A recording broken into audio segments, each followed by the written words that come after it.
Мемлекетте ондай бүлік бірдеңе туса, оны мемлекеттің арнайы құрылымдары айналыссын. Қарапайым азаматтардың онда не қатысы бар дедім. Міне. Сөйтіп, аттандап айғайлаған биліктің маймылдарына істе қозғалмайды. Ал баты барып сол жерде бүйтіп аузан қиып қызық көрген жігіттердің бәрі нақақ сотталды. Көрдіңіздер ме? Міне әңгіме. Қазірде де сол арандату жүріп жатыр. Арандату жүріп жатыр. Біз биліктің бұндай жоспарларын үнемі ашып тастаймыз. Мысалы, үнемі Шонжа ауданы, мысалы, Ұйғыр ауданының атын өзгертеміз, өзгертпейміз дегенде, қазақ пен ұйғырдың ортасына әдейі от салады. Ұйғырлардың ішінен қолдан жасалған фейк ұлтшылдарды киімбі Қазақстан ұлттық қауіпсіздігі әртіс қылып шығарып қойды. Олар өзгертмейміз деп олар шығады. Мына жақтан ұлттық қауіпсіздіктің екінші қазақ әртістері шығады. Ана ұйғырлар да ұлттық қауіпсіздіктікі, қазақтар да олар өзгертеміз деп қазақтар шығады. Ана жақтан ұйғырлар шығады, өзгертмейміз деп. Екеуі де ұлттық қауіпсіздіктің екі қолы. Сөйтіп, қоғамдық наразылықты басқа жаққа аудару үшін, ана ұлттық қауіпсіздіктің екі маймылдарын бір-бірімен дауластырып қойып, тұтас қоғамда қарапайым халықты ұйғырға деген өшпенділікке қозғап қояды. Анығында қазақ қоғамындағы бірінші қайшылық қазақ пен ұйғырдың қайшылығы ма? Жоқ. Бірінші қайшылық езілген халық пен езуші бандиттік биліктің ортасындағы қайшылық. Бүкіл қоғамның, бүкіл мемлекеттің байлығын тонап отырған, жоғарыда отырған Назарбаев, Тоқаев, Құлыбаевтық бандиттік қылмыстық жүйеменен қарапайым Қазақстан халқының қайшылығы. Ол қарапайым халықтың ішінде қазағында бар, жаңағы азшылық бұратана халықтар да бар. Көрдіңіз бе? Біз езіліп отырмыз, тұтас халық. Ал олар әдейі қайтеді, бұл қайшылықты. Жоғарыдағы бандиттерменен төмендегі езіліп отырған қарапайым бұқараның ортасында қайшылықты әдейі аудару үшін қазақ пен ұйғырдың ортасында қайшылық тудырады. Қазақ пен түріктің ортасында қайшылық тудырады. Қазақ пен әрменнің ортасында қайшылық тудырады. Қазақ пен шешеннің ортасында қайшылық тудырады. Қазақ пен күрттің ортасында қайшылық тудырады. Бұл билік үнемі қоғамдық сондай бір қайшылықтарды тудыру арқылы езуші таптың, яғни билікті ұстап отырған, бүкіл байлықты тонап отырған, бүкіл байлығымыздың 99% монополдап отырған. Ал халықты 0,1%, 0,1% байлықты беріп қойып, аш-жалаңаш ұстап отырған мына езуші клан қоғамдық қайшылықты солай басқа жаққа бұрады. Біз соны айттық па? Айттық. Қазақстанда жүрген кезімізді айттық. Міне көрдіңіздер ма? Міне, біз соның бәрін айтып, ашып тастадық. Енді міне соңғы кезде қоғамдық қайшылықты басқаға бұратын, жаңа үнемі қақтығыс тудыратын методикалар іске аспай қалды. Енді қандай қылды? Өңкей әншілерді ажырастыру. Тоқал тақырыбы. Тоқалдың қалың қазаққа қатысы бар ма? Жоқ. Ол кім? Ол жоғарыда отырған депутат, министр, Назарбаев, Боқболат, солардың патенті. Неге? Олар шексіз байлыққа ие. Олар 4 тоқал емес, олар 100 тоқал бағатын шамасы бар. Ал сенің бір қатын асырайтын шамаң жоқ. Не қатын алатын шамаң жоқ. Олар қоғамның бүкіл байлығын тонап отыр. Олар 100 тоқал бағып, тіпті керек десе бір үлкен гарем салдырып, ішінде 365 тоқал бағуға олардың ақшасы жетеді. Олар әдейіге тұтас қоғамды басқа нәрсеге алаңдатып қою үшін осындай тақырыпты қозғайды. Мына биліктің маймылы, адамнан шыққан азғын, екі аяқты шайтан Абзал Құспан деген бар. Абзал Құспан деген екі аяқты шайтан, лағнет шайтан. Оның өзінің 3-4 тоқалы бар екен. Оның бұрынғы ескі тоқалдары Фейсбукте жазып жатыр. Неге? Кәртейді, жүзінің әрі кетті, ана Қурай қатын деген қатын бар. Енді ол бұрын тоқалдар болған, не официально. Сосын анау депутат болып кетіп, жас тоқалдарды алғанда ескі қурап қалған Қурай қатындар жаза бастапты. Бұлар не? Бұлар биліктің бүкіл байлығын ұстап отырғандар. Және өзінен де жоғары байлықты ұстап отырғандарға жұмыс істейтін құлдар. Ал қарапайым қазақ 99,99999 қазақтың тоқал алатын шамасы жоқ. Әнді еркек болғасын қиялдайды. бірақ қиялы үшін қылмыскер емес. Бірақ қайтеді, қоғамның назарын әдейі солай аударып қояды. Анығында біздің қоғамдағы бірінші мәселе осы мәселе ме? Жоқ, ондай емес.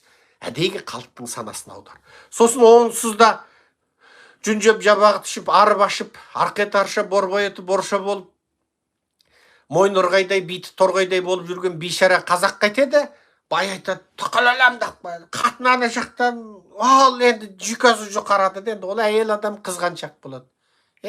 Оның жүйкесі жұқарады.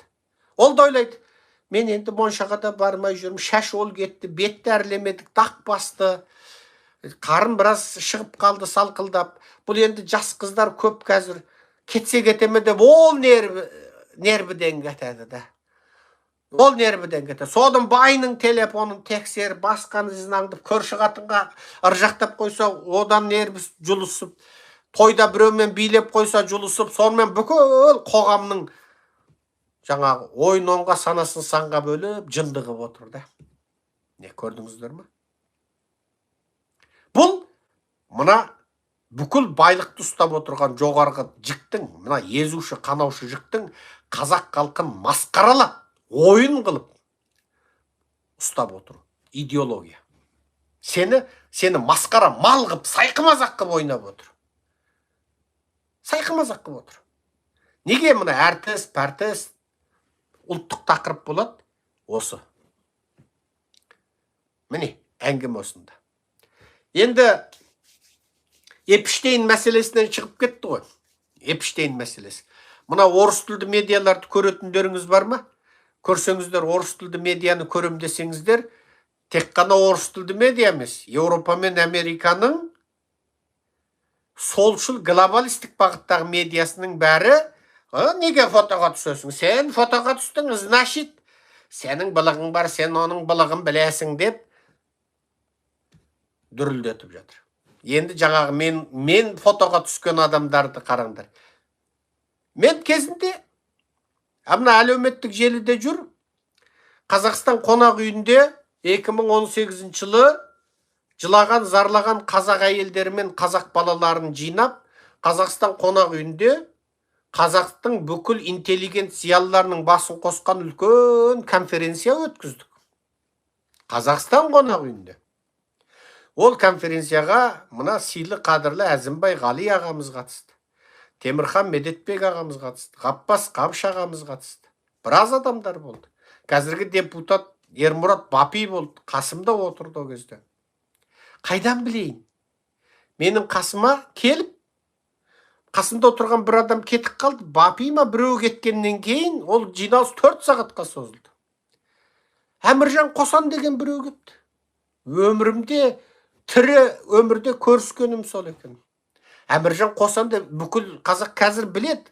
Қазақ сатқындығының жаңағы, не дейміз енді, қазақ сатқындығының туыстаушысы, қазақтың мемлекеттік сатқындығының енді бірінші категориядағы адамы ғой енді ол. Ол кезде білмейміз 2018 жылы. Өмірімде көргенім сол. Сонымен қол алыстық. Мен Әміржан Қосановпын деді. Соны визиткасын берді. Визиткасын қарасам, Қосанов деп жазды. 2 ес жазып. Аң-таң қалдым. Неге? Қосанов деп 2 ес қылып жазу, ол мына Еуропадағы бір стильдерге келіңкірейді. Бұл қызық. Мынау Италияда, кезіндегі Рим империясының ортасында, Францияда Коссанова деген ат бір еркек жезөкшенің ба, бір серліктің ба символы сияқты болған бір заман болған. Сондай символ болған. Сенбесеңіздер, мені көреді.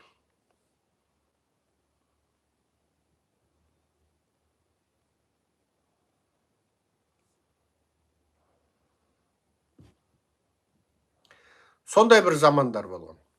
Дедім де қойдым. Мен соған дәл өз емес келіңкірей деген. Содан фотоға түсейік деді.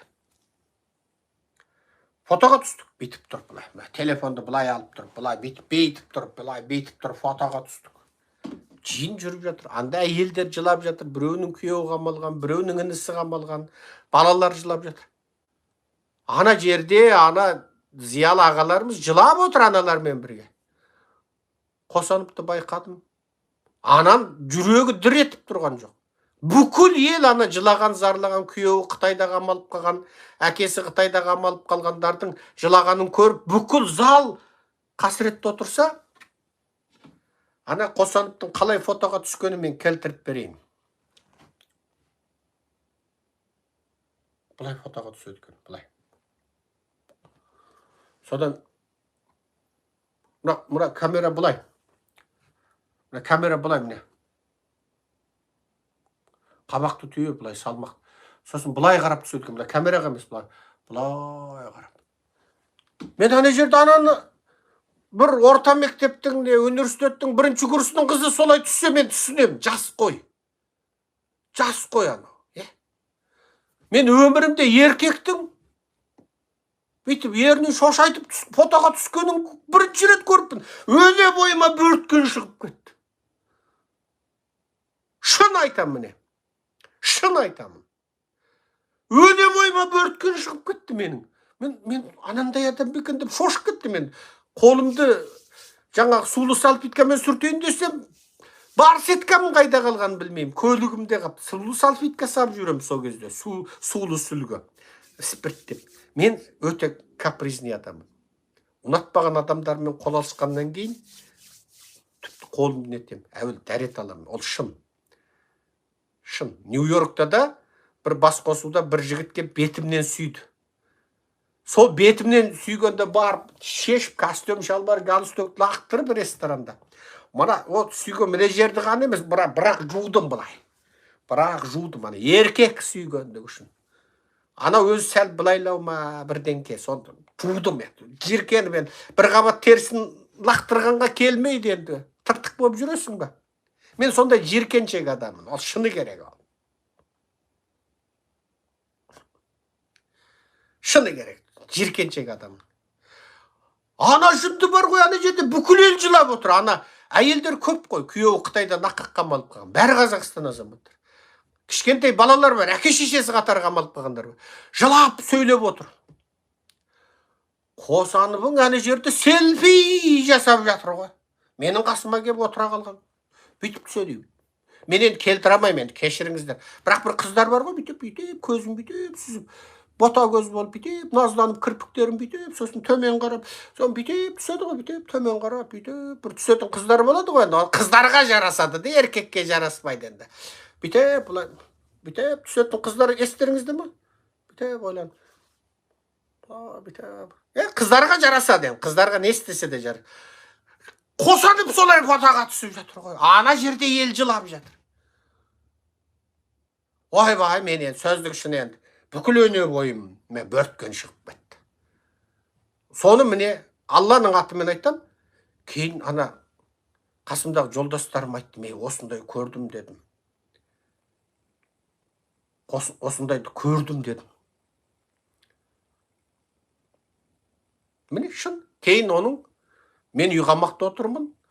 Ол Қосанов сайлауға түскен кез, мен үйғамақтағы кезім, мен бүкіл қазақтың аузынан қайтып кетті ғой. О кезде мен қамақта отырған кезім. Көрдіңіздер ме? Енді қызық. Кешіріңіздер. Содан әр жерде журналистер жүрген. Қасымдағы кісі кім есімде жоқ, кете қалған. Сөйсем екі маймыл кепті. Бір Ырысбек Тоқтасын, Бапи кете қалған, Ермұрат Бапи. Қосанып кеп отыра қапты аны бос орынға, жиынның соңына таман. Ырысбек Тоқтасын отыр. Оның ар жағында Қосан отыр. Журналистер алған. Қазір ана биліктің мені қаралайтын, жалалайтын сайтының бәрінде мен, Бапи, Ырысбек Тоқтасын, Қосан төртеуміздің қатар тұрған фотомызды ана биліктің сайттар арнайы мені қаралайтын мақалаларға соны қояды. Адамдардың көмескі санасына қайтеді. Мына Бапимен бірге, Ырысбек Тоқтасын Маймылмен бірге, Маймыл Әміржан Қосановпен бірге дегенде халықтың санасына сіңіру үшін бүкіл мені қаралайтын өсектейтін мақалада осы фотоны қояды. Бір жағымда Бапи отыр, екінші жағымда Ырысбек Тоқтасын отыр, оның ар жағында Қосанов отыр, ортада секең бүйтіп микрофонменен бүйтіп отырған фото тұр. Мен соны қазір көрсетейінші. Бүкіл мені қаралаған, жалалаған фотода тұр. Қазір көрсетейін.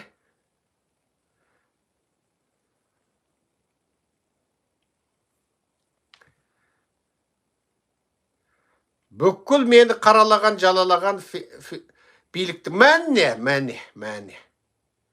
Мәне. Көрдіңіздер ма? Міне, қалай таптым, міне солай, міне. Мына бер жағымда отырған Рысбек Тоқтасын деген маймыл. Биліктің маймылы, Америкаға жіберген. Ана микрофон ұстап сөйлеп тұрған Серікжан Біләш. Серікжан Біләштің ар жағында отырған Қосан. Міне, мұнаның өзін Еларна KZ деген биліктің жаңағы сайты салып отыр. Міне, көрдіңіздер ма? Міне. Ал енді мен сол кезде мен Қосановпен фотоға түскенде, ей Қосан, мынау 2018. Сен енді 2019 жылы тура бір жылдан кейін қазақ халқын сатасың ба? Сен маймылсың ба деп мен Қосановтан справка сұрамаймын ғой. Келер жылы сайлау болады, Назарбаев кетеді. Сол кезде өтірік орнына фейк сайлау болады, сосын мен сайлауға фейк қатысам деп. Міне. Ол айтам ба сол кезде? Мынау Трампты Эпстейнмен түскен фотосын дыңғырлату тура сол әңгімемен бірдей. Мен кіммен фотоға түспедім? Мүмкін мен түскен фотоға түскендің ішінде жезөкшелер бар шығар. Қалың ел келеді, қыздар келеді, той болады, бас қосу болады, құттықтау болады, түрмеден шыққандар жаңа қуаныш шайын береді. Бөкіл ел келеді, фотоға түсейік, аға, анау, мынау дейді. Кіммен түспедім мен сонда? Ал сосын мен анау Жаңайранның 2017, 18, 2019, 2020 жылы менімен фотоға түскен біреу. Жаңа ераның 2050 жылы бір қылмыс жасаса, Серікжан соны баяғыдан білетін дегенге дәлел бола ма? Дәлел болмайды. Бірақ түпсанаға адамның түпсанасына күдік ұялатуға жеткілікті. Адамдардың түпсанасына тықпалап, бұл осының бәрінен хабарлар, бұл осында істеп жатыр деп түпсанаға тықпалауға жеткілікті. Міне методика деген қалай, міне тәсіл деген қалай. Әңгіме осында жатыр. Сондықтан қазақтар бұндай нәрселерден қатты, жаңағы сауатты деңгейде болыңыздар. Сосын қазір мынау жасанды ақыл дейтін нәрсе қатты дамыды. Жасанды ақыл. Мен мысалы сіздерге мына бір видеоларды көрсетейін қазір.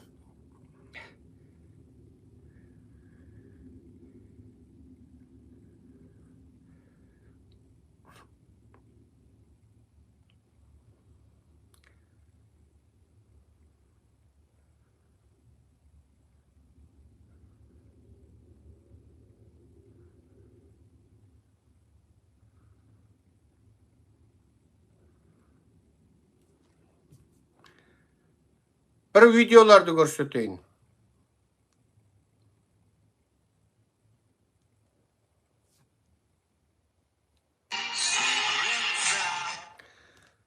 Мысалы міне. Мынау Трамп пен Камала Харрис қол ұстасып махаббаттасып жүрген видео. Сүйіседі. Ең соңында тіпті әуелі Камала Харрис қарны шартиып шығады, сосын оны баланың өңі сәлде Камалаға келеді, шашы Трамптан аумай қалған, жасанды ақылмен жасап отыр. Міне қараңыздар. Камаланың шартиған қарнын Трамп сипап тұр. Міне, ана баланы қара, Трамптан аумай қалған. Міне, ана екеуі қол ұстасып жүр. Қарасаң шым сияқты ғой. Ана екеуінің сүйіскенін қара, анау конгрестің алдында. Анау сипап тұр, Қазір шын мен өтірікті білуге бола ма? Қазір мына заман не заман болды? Міне, екеуі қол ұстасып, міне күн батып бара жатыр. Міне сүйісіп өліп барады. Енді осы видеоны жасағанда басқа видеоны жасай алмай ма адамдар? Шын сияқты. Жасанды ақылдың бір кейбір видеоларында, жасанды интеллектпен жасаған видеоларда бір жалғандықтары, бір мимикалар ұқсамай тұр. Мынада тура шын сияқты істеген ғой. Көрдіңіздер ма? Сондықтан бұл жерде кейбір мындай арандатуларға міне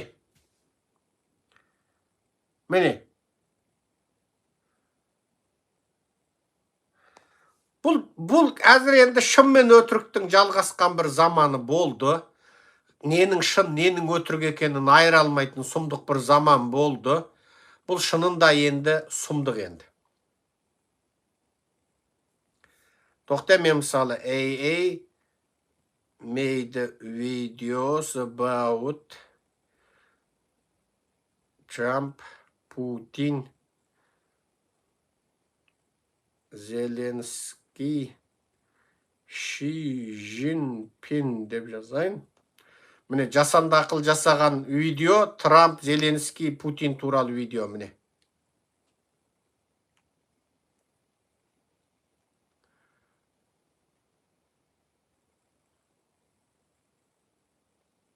Міне қара. Міне видео. Міне. Анау Моди, анау Ким, анау Ердоған міне. Міне. Анау Илхам Әли, міне. Анау Орбан, анау кім? Мынаның бәрі күрттердің ба, түріктердің, мына Ши Жинпин, анау Трамп, анау Путин әне. Міне. Мына Зеленскийді мынандай киіндіріп қойыпты. Міне. Мынаның музыкасын әдейі шығармадым, патент сұрайды. Анау Ердоған билеп жүр әне. Ши Жинпиннің қатында жүр. Мына көрдіңдер ма міне? Міне. Ал енді осыны шын сияқты қып істеген ғой міне. Шын сияқты қып істеген. TikTok'тағы видеолар бар екен. Мына TikTok'тағылары керек жоқ маған.